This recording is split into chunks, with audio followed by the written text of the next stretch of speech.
अस्सलाम वालेकुम। ईद के पैकेजेस में ना ये ईद की बास्केट्स वगैरह जो हैं ये जाना शुरू हो गई हैं, डिलीवर होना शुरू हो गई हैं।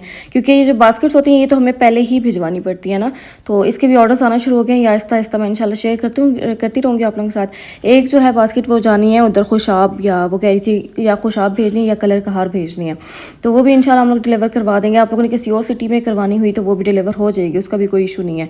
तो इसमें यह है कि ये वाला काम जो है ना, अरेंज करने वाला, जो चीज़ें अरेंज करने वाला, वो मैंने अपनी कज़न को पकड़ा दिया, वो अरेंज करती रहेगी और सारा ये पूरा ऐसे डेकोरेट करके भिजवाती रहेगी। ये इसका जो था ना, ये एक्राइलिक था। एक्राइलिक में थोड़ा एक्सपेंसिव पड़ जाता है, और अगर आप नॉर्मल वुडन बास्केट करो तो वो थोड़ा सस्ता पड़ जाता है। तो लेकिन लुक जो है ना, वो मुझे तो जहाँ तक लगता है ना, वो एक्रेलिक बॉक्स में ज़्यादा अच्छी आती है। जैसे अभी देखिए, आपने खुद भी देखा होगा। तो बास्केट में ये है कि हर चीज़ छुप जाती है जब हम लोग उसके ऊपर कपड़ा डालते हैं ना। तो एक्रेलिक में ऐसे नहीं होता। एक्रेलिक में शीशा टाइप होता है, तो वो हर चीज़ नज़र आ रही होती है ऊपर से, बहुत प्यारी सी लुक आ रही होती है। अच्छा, इसके बाद ये वाला केक था, ये तरावी मुबारक के लिए था। जो बच्चे थे ना, जो बच्चा था, I think so Mohammad Qasim, उन्होंने अपनी जो थी ना तरावी कंप्लीट की थी, तो उसकी खुशी में ना उसकी पुप्पो ने बनवाया था उनके लिए। और वैसे ही बच्चा जब इतनी बड़ी बड़ी नमाज़ें पढ़े ना, तो वैसे ही खुशी होती है। तो माशाल्लाह उन्होंने भी तरावी वगैरह कंप्लीट की थी, तो एज़ एन अप्रिसिएशन उनको ये वाला केक किया गया था। और मज़े की बात ना, आज वाले जितने भी केक्स थे वो इतनी दूर की लोकेशंस के थे ना। जैसे ये वाला तरावी वाला जो था, ये D17 था, ये वाला G6 जाना था, और आगे वाले भी बताऊंगी। काफ़ी दूर दूर की लोकेशंस थी, और जब ऐसे दूर दूर की लोकेशन होना, उस दिन मैं दुआएं कर रही होती कि बस राइडर के साथ कोई मसला ना हो।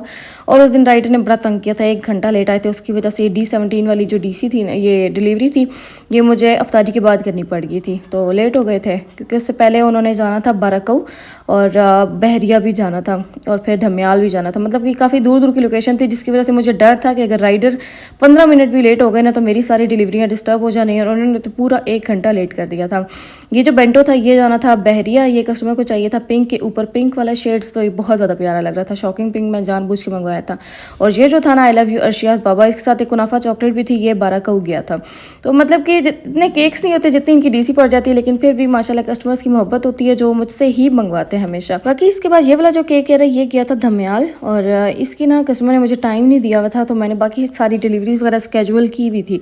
तो फिर इनका मुझे सबसे पहले, मतलब कि डिलीवरी हमारी शुरू होनी थी ना 12 बजे से, तो मैंने इनका 11 बजे का मंगवाया था, और राइडर आए थे 12:15 पे। तो बस उस वजह से सारी जो थी ना डिलीवरी लेट हो गई थी।